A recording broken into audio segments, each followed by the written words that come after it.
रही है। दूर करो ना भैया। अध्यक्ष जी, जिस तरह से बंगाल में सरकार बनी है और असम में हैट्रिक, 2027 में कितनी बड़ी चुनौती मानते हैं? किस तरह की रणनीति रहेगी 2027 की आपकी? अगर मैं संगम नगरी में रणनीति बता दूंगा, ये कैसे आपने मान लिया मेरी बात? शिक्षा, सौहार्द और संस्कृति की त्रिवेणी जगह है ये। सौहार्द, शिक्षा, संस्कृति की हमारी ये त्रिवेणी जगह है। और देश के जो हालात हैं, जो ये कहते हैं संकट बीजेपी खुद है। अर्थव्यवस्था किसकी वजह से लड़खड़ाई है, या अर्थव्यवस्था आज नीचे किसकी वजह से जा रही है? सत्ता में कौन लोग हैं? डॉलर क्यों नीचे जा रहा है, या क्यों ऐसी अपील करनी पड़ रही है? ये अपील नहीं है, ये पतन की अपील की है। जो लोकसभा में हारे हैं वो अपील के बाद भी हारेंगे। प्रधानमंत्री जी ने कल कहा है कि तेल कम यूज करें, सोना न खरीदें, क्या कहेंगे इसको लेकर दिल्ली? ये अपील नहीं है, ये पतन का अपना ऐलान किया है। जो संकट बता रहे हैं, संकट तो बीजेपी खुद है। सत्ता में कौन लोग हैं? बीजेपी खुद है। जो लोग अपनी अर्थव्यवस्था का दावा करते थे कि हम दुनिया में ये अर्थव्यवस्था बन गए, तो आज अर्थव्यवस्था क्यों गड़बड़ा गई? क्यों अर्थव्यवस्था पटरी से उतर गई? क्यों अर्थव्यवस्था लड़खड़ा गई है? और फिर किसान की आय दोगुनी होना, प्रति व्यक्ति आय कितनी बताते थे। यहाँ तो न केवल यूनिवर्सिटी कॉलेज हैं, शिक्षा की स्थान है, बल्कि हमारे पत्रकार साथी तो निष्पक्ष पत्रकारिता के विश्वविद्यालय भी इलाहाबाद रहा है। इलाहाबाद इसीलिए तो है कि जिसने प्रधानमंत्री दिए, भारत रत्न मिले यहाँ से लोगों पे, क्योंकि पत्रकारिता, निष्पक्ष पत्रकारिता का विश्वविद्यालय भी इलाहाबाद रहा है। अध्यक्ष जी, विरोधी बताया है समाजवादी पार्टी की सरकार को, आपको भी महिला विरोधी बताया। आपको प्रधानमंत्री जी को देख करके, मुख्यमंत्री जी को देख करके, उनका लोकसभा में जब बिल उन्हें पता था कि डिलिमिटेशन बिल पास नहीं होगा, तो नोटिफिकेशन किया नहीं किया। मुख्यमंत्री जी विधानसभा में जो लोकसभा का प्रस्ताव रहा, जो लोकसभा में कानून बन गया, उसके खिलाफ कर रहे। आप दोनों को नहीं समझ पा रहे हैं क्या? ये पतन है उनका। अच्छा, अजय सिंह लोधी आपके सांसद है, प्रधानमंत्री जी पर कोई टिप्पणी की है, मुकदमा भी दर्ज हुआ। क्या राजनीति में जो शब्दों की मर्यादा है उसको इस तरह से लगना चाहिए? क्या कहेंगे इस पर?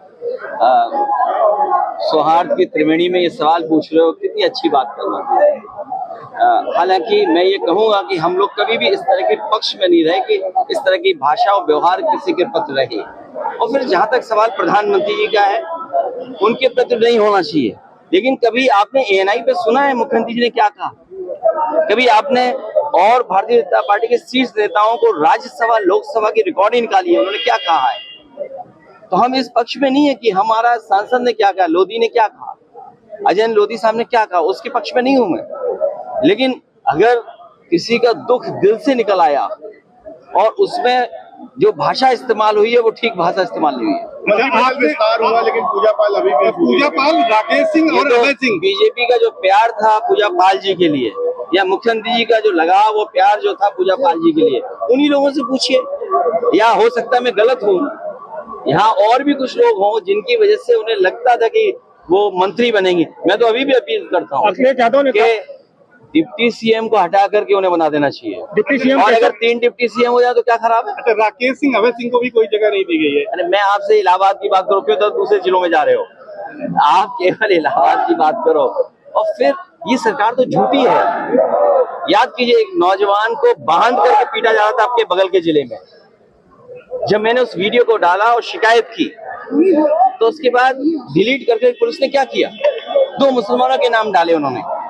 क्या आईपीएस, डीजीपी, डीआईजी, पुलिस प्रशासन, एडमिनिस्ट्रेशन, सरकार यही रास्ता अपनाएगी कि जब पकड़े जाएं तो आप झूठे नाम डाल दोगे? तो जब पश्चिम बंगाल के मुख्यमंत्री बने हैं, उनके जो पीए की हत्या हुई थी, उसका कनेक्शन बलिया से भी आया, गिरफ्तारी हुई, और आरोपी की तस्वीरें कई लोगों के साथ आई है। अरे बलिया से नहीं, आप तस्वीरें देखो किनके साथ हैं।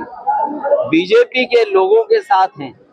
सबसे घटिया काम कोई कर सकता है तो भाजपा से जुड़े हुए लोग कर सकते हैं। झांसी में कौन पकड़ा गया?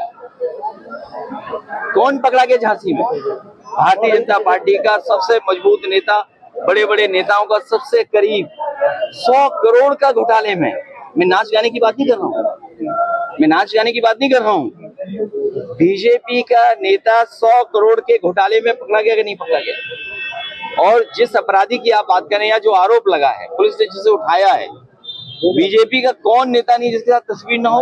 और सुनने में आया है कुछ लोगों के साथ जिनकी तस्वीर थी, वो लोग अभी अभी मुख्यमंत्री से मिलके आए हैं, वो मुख्यमंत्री से सिफारिश करके आए हैं कि ये निर्दोष है, इसको बंगाल न जाने दो, पुलिस ना उठा ले जाए। जब पीडीए को भी झूठा बताती है भाजपा की, और वो कह रहे हैं कि जो मंत्रिमंडल विस्तार हुआ उसमें पीडीए का संतुलन जो है, पीडीए की काट है ये।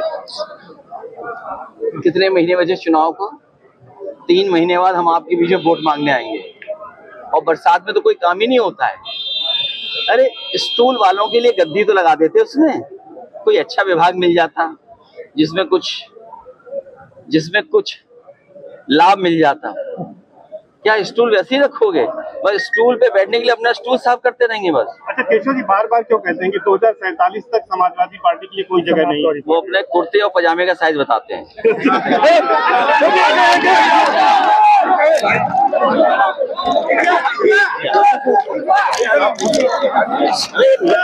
ऐसी ही ताजा और दमदार खबरें सबसे पहले देखने के लिए हमारा चैनल सब्सक्राइब करें और बेल आइकन जरूर दबाएं।